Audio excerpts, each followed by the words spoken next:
This is KT Bradford at Toy Fair, and we're at the TechnoSource booth, and I'm taking a look at a kid's tablet. This is the Kurio 7 children's tablet, and I'm here with Jason, who's going to demo it for us. And what age group is this tablet aimed at?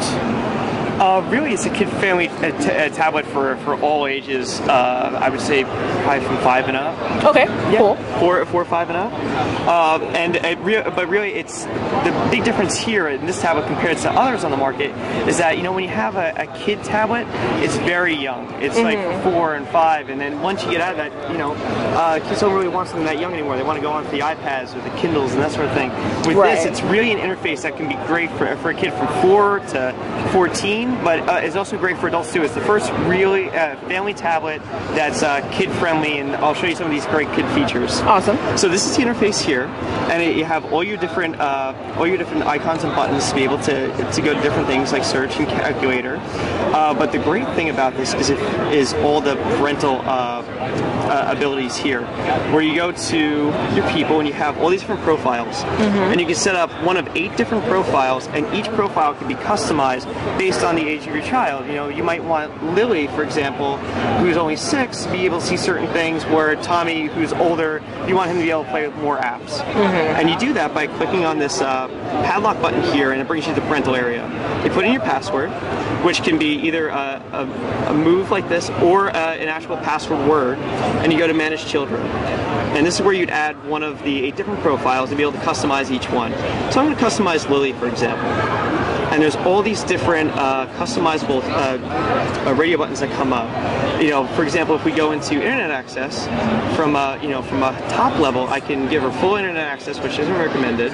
A blacklist mode, which there's certain contents or themes like nudity or adult content that you don't want her to see. You can click that off, and there's like a net nanny type service that works within this is integrated that will constantly scour the internet and make sure there's certain sites that she won't be able to access. Right. In tandem, there's a whitelist mode that, say for example, you block off nudity for Tommy, but you do want him to see nude art from a museum. You can put in Metropolitan Museum of Art, and it would be able to bring up that site but not others. Awesome. And then no internet access at all.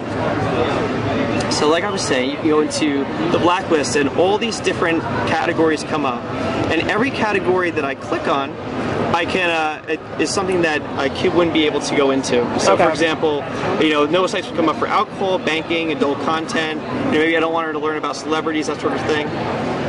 And like I was saying, in tandem, if you go into the whitelist, I can put certain specific sites in that I do want her to go to that might, be working under one of those categories that I've already blacklisted. Right. Like the Metropolitan Museum of Art, if I wanted to see nude art. And then I can also go into these applications here, where within our Kurio marketplace, it all works off of Android, but there's no apps that can be in the marketplace that have microtransactions or in-app advertising. So so kids won't be able to do the thing with the Smurfs Village where they spend all their mom's money buying in-app things. You don't have to worry about them buying cows and farms and things like that. Right.